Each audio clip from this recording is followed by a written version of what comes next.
بسم اللہ الرحمن الرحیم اللہم صلی علی محمد وآل محمد وعجل فرجہم۔ امام محمد تقی علیہ السلام۔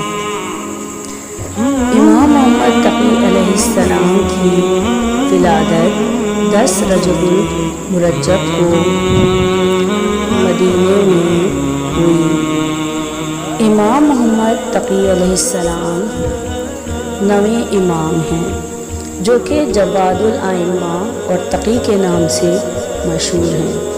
آپ کا سلسلہ نسب 6 واسطوں سے امیر المومنین علی بن ابی طالب علیہ السلام تک پہنچتا ہے۔ آپ کے والد امام علی رضا علیہ السلام ہمارے 8ویں امام ہیں۔ آپ کی والدہ کا نام صدیقہ نوبیہ تھا۔ آپ کی کنیت ابو جعفر اور ابو علی ہے۔ منابع حدیث میں آپ کو ابو جعفر ثانی کہا جاتا ہے تاکہ ابو جعفر اول امام محمد باقر علیہ السلام سے اشتباہ نہ ہو۔ آپ کے مشہور القابات میں جواد ابن الرضا ہے، جبکہ تقی، ذکی، قانع، رضی، مختار، متوکل، مرتضی اور منتخب جیسے القاب بھی ہیں۔ ولادت باسعادت 195 ہجری میں مدینے میں ہوئی۔ محمد تقی علیہ السلام سب سے زیادہ بابرکت اور سب سے زیادہ سعید ہیں۔ امام محمد تقی علیہ السلام اپنے والد امام علی رضا علیہ السلام سے شباہت رکھتے تھے۔ امام محمد تقی علیہ السلام اپنے والد کے زیر سایہ فقط 5 سال گزار پائے تھے۔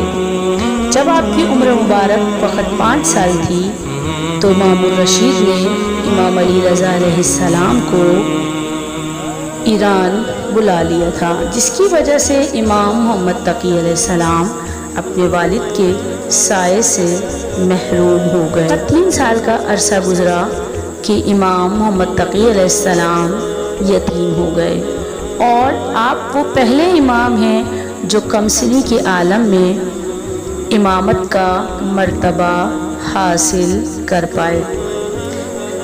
اور صرف یہی نہیں کہ آپ نے سب سے زیادہ کم عمری میں امامت کا مقام و مرتبہ سنبھالا، بلکہ تمام ائمہ اطہار میں آپ وہ پہلے امام ہیں جو سب سے زیادہ کم سن ہیں، یعنی آپ کی پوری عمر مبارک فقط 25 سال ہے۔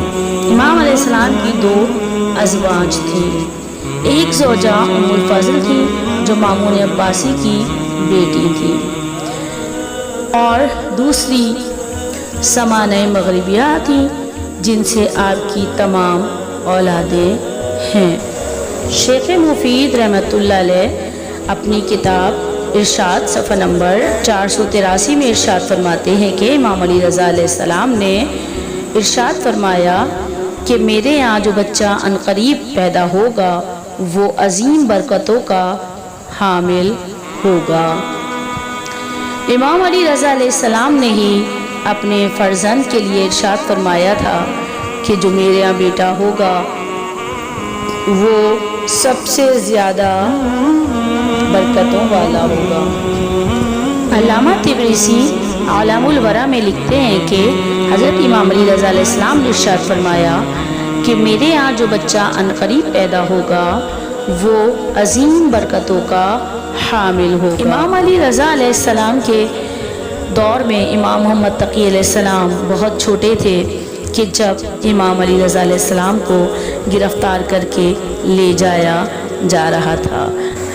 جب امام رضا علیہ السلام روضہ رسول اللہ سے برآمد ہوئے تو امام علی رضا علیہ السلام کو دیکھ کر امام محمد تقی علیہ السلام نے اپنے سر پہ مٹی اور خاک ڈالنا شروع کر دی۔ امام علی رضا علیہ السلام نے سوال کیا کہ اے میرے فرزند، یہ آپ کیا کر رہے ہیں؟ تو آپ نے ارشاد فرمایا کہ جسے اپنی یتیمی کا یقین ہو جائے تو وہ کیا اس طرح خاک بھی نہیں اڑائے۔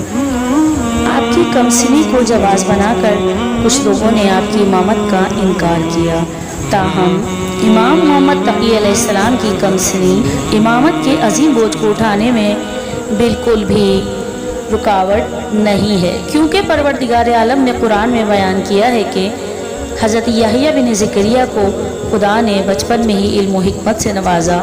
یوسف علیہ السلام اور بادشاہ کی بیوی کے درمیان بچے کا فیصلہ کرنا اور حضرت سلیمان کا کسی سے علم حاصل کیے بغیر فیصلے کرنا وغیرہ سے استدلال ہوتا ہے کہ بچپن میں بھی پروردگار عالم ذمہ داری دے دیا کرتا ہے، جیسا کہ حضرت عیسیٰ علیہ السلام کو خداوند عالم نے پیدا ہوتے ہی نبوت عطا کی اور کتاب دے کر بھیجا۔ جب امام محمد تقی الجواد علیہ السلام بچپن میں منصب امامت پر فائز ہوئے تو بغداد اور دوسرے شہروں سے ایک جماعت نے آ کر حج کیا، اور حج کرنے کے بعد اپنے زمانے کے امام سے ملاقات کے لیے مدینے آئے۔ جب وہ لوگ مدینے آئے تو امام جعفر صادق علیہ السلام کے گھر میں جو خالی تھا آ کر بیٹھ گئے۔ اس موقع پر امام علیہ السلام کے چچا عبداللہ بن موسیٰ وارد ہوئے اور حاضرین نے ان سے سوالات پوچھے، اور عبداللہ صحیح جوابات دینے سے قاصر رہے۔ غلط جوابات دیکھ کر حیران بھی ہوئے اور غمزدہ بھی ہو گئے۔ تھوڑی ہی دیر میں امام تقی الجواد علیہ السلام تشریف لائے اور انہوں نے انہی سوالات کے جوابات ان کے سوال پوچھنے سے پہلے ہی دے کر حاضرین کو خوش کر دیا۔ حاضرین نے ان کو دعائیں دیں اور آپ کی تعریف و تمجید کرتے ہوئے واپس چلے۔ امام محمد تقی علیہ السلام حالانکہ کم سنی میں امامت کے مرتبے پر فائز ہوئے ہیں، لیکن مامون رشید نے آپ کا مقابلہ بڑے بڑے علماء اور فضلاء سے کروایا، لیکن تاریخ اس بات کی گواہ ہے کہ امام محمد تقی علیہ السلام نے درباری علماء اور فقہاء سے جتنے بھی مناظرے کیے اس میں ہمیشہ آپ کامیاب رہے۔ امام محمد تقی علیہ السلام نے دنیا اسلام کے مختلف علاقوں میں اپنے وکیلوں کا جال بچھا دیا تھا اور ان کے توسط سے شیعان اہل بیت سے رابطے میں تھے۔ اگرچہ آپ اپنے محبین اور پیروکاروں کے ساتھ براہ راست رابطے میں نہیں تھے، اور کیوں اس رابطے کو وکیلوں کے ذریعے سے برقرار رکھتے تھے، اس کی کئی وجوہات بیان ہوئی ہیں، جن میں سے ایک وجہ یہ بھی تھی کہ آپ حکومت وقت کے زیر نگرانی تھے، اور دوسرے یہ کہ آپ لوگوں کو غیبت امام زمانہ علیہ السلام کے لیے تیار کر رہے تھے۔ چنانچہ سلسلہ امام ہادی اور امام حسن عسکری علیہ السلام کے زمانے تک جاری رہا۔ امام علیہ السلام نے بغداد، کوفہ، اہواز، بصرہ، ہمدان، قم، رے، سیستان اور مختلف علاقوں میں مستقل نمائندے اور وکلاء مقرر کیے ہوئے تھے۔ نیز امام وکلاء کے علاوہ خط و کتابت کے ذریعے بھی ماننے والوں کے ساتھ رابطے میں تھے، اور آپ تک پہنچنے والے بہت سے معارف اور مباحث آپ کے بھیجے گئے خطوط میں درج ہیں، جنہیں آپ نے اپنے شیعوں کے لیے لکھا تھا۔ روایات میں ہے کہ امام محمد تقی علیہ السلام کی زوجہ ام الفضل اپنے باپ سے بار بار شکایتیں کیا کرتی تھی۔ مامون رشید نے بعض سیاسی وجوہات کی بنا پر ان شکایتوں پر کان نہیں دھرے، لیکن جب وہ واصل جانم ہوا تو اس کے بعد معتصم عباسی نے خلافت کی کرسی پر بیٹھتے ہی لوگوں سے غاصبانہ حکومت کی بیعت لی، تو سب سے پہلے امام جواد علیہ السلام اور ان کے مسکن کے بارے میں پوچھا۔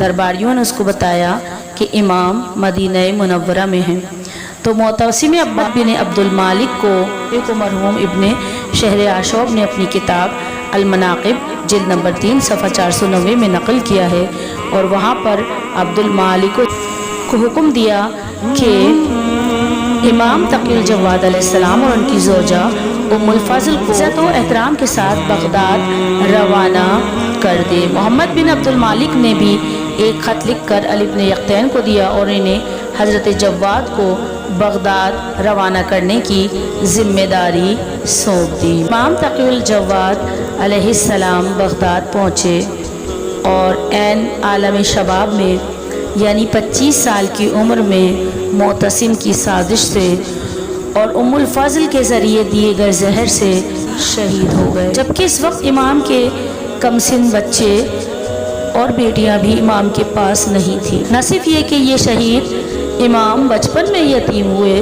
بلکہ ان کے بچے بھی بچپن میں ہی یتیم ہو گئے۔ جب بغداد میں امام محمد تقی علیہ السلام کو زہر دیا گیا تو وارث مدینہ مدینے میں ہی تھا۔